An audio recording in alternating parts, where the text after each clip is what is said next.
अस्सलाम वालेकुम जी, कैसे हैं आप सब? तो ये मेरे चैनल पे मेरा पहला व्लॉग है।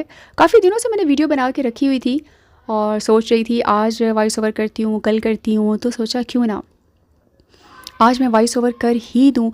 लेकिन एट अ टाइम मेरे ज़हन में कई सारे मौज़ूआत हैं, समझ नहीं आ रही मैं किस मौज़ू पे बात करूँ। और अक्सर ऐसे होता है कि मैं फ़िल बदी, इससे पहले भी मेरे 1-2 चैनल थे जिन पे मैं जब बात करती थी तो फ़िल बदी ही बोलती थी। बहुत कम ऐसा हुआ कि मैंने किसी भी टॉपिक पे तैयारी की हो कि मुझे आज इस मौजू पे वॉइस ओवर करना है तो मैं वॉइस ओवर करूं।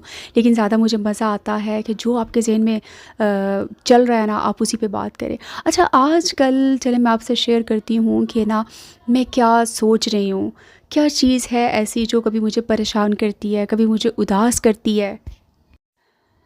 और मैं सोच रही हूँ कि इस परेशानी से, इस उदासी से अपने आप को किस तरह से निकाला जाए। हाँ जी, तो इस परेशानी और उदासी की वजह जो है वो है मेरा 40 प्लस होना, यानी 40 साल से ज़्यादा का होना। और हम पाकिस्तानियों की उम्रें जो है ना वो ज़्यादा से ज़्यादा 60 तक ही जाती हैं। कितनी एक खालिस खुराकें हम खा लेते हैं। हम पाकिस्तानी जो है ना बमुश्किल 60 तक ही जाते हैं। 40 में तो कोई ना कोई मेडिसिन जो है ना वो पाकिस्तानियों को लग ही जाती है अपनी खालिस खुराक की वजह से। वैसे तो एज़ अ मुस्लिम हमें होश संभालने से लेके जो है ना आखिरी दम तक ही अपनी आखिरत की फ़िक्र करनी चाहिए। लेकिन अगर आप 40 प्लस हो जाते हैं ना, फिर तो आपको 100% ही जो है ना फ़ोकस अपनी आखिरत पे करना चाहिए कि आप अपनी आखिरत को किस तरह से बेहतर कर सकते हैं।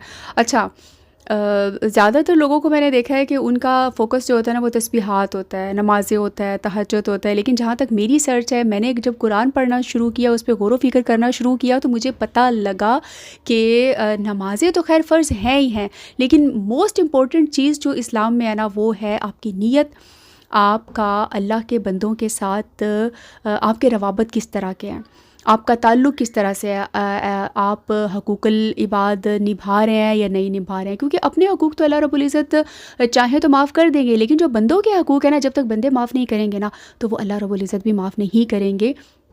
अगर आप अपनी ज़िंदगी को पुरसकून गुजारना चाहते हैं ना, तो दूसरों के लिए सुकून बन जाइए।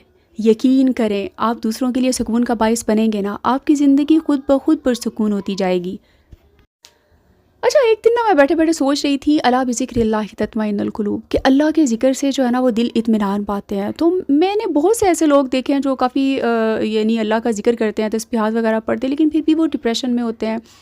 तो सोचते-सोचते ना मुझे यूँ लगा जैसे कि अला बिज़िक्रिल्लाहि तत्मइन्नुल कुलूब जो है ना, इसका मतलब ये है कि जो वो ज़िम्मेदारियाँ जो अल्लाह रब्बुल इज़्ज़त ने आप पे डाल दी हैं ना, वो अल्लाह के ज़िक्र में शामिल हैं। जैसे औलाद की तरबियत है, हकूक़ुल इबाद हैं, झूठ ना बोलना, चोरी ना करना, ग़ीबत ना करना, ये सारी चीज़ें अल्लाह के ज़िक्र में शामिल हैं। अच्छा, मेरे ख़्याल में जो है ना अल्लाह के ज़िक्र में जो है ना सबसे पहले नमाज के बाद जो है ना हकूक़ुल इबाद आते हैं, अखलाकियात आते हैं। अगर आप सिर्फ़ तस्बीहात और नमाज़ पढ़ रहे हैं ना, आपका फ़ोकस तस्बीहात और नमाज़ है, और आप हकूक़ुल इबाद में पीछे हैं ना, तो आप कभी भी इत्मीनान और सुकून नहीं पा सकते हैं। बताइएगा मुझे आपका इस बारे में क्या ख़्याल है? आया मैं सही हूँ या मैं गलत हूँ? मेरे ख़्याल से पहला व्लॉग है, आज के लिए इतना ही काफ़ी है। अगर आप मेरी बात से मुत्तफ़िक हैं तो मुझे कमेंट में ज़रूर बताइएगा। मिलते हैं नए वीडियो में नए टॉपिक के साथ। दुआ में रखिएगा यार।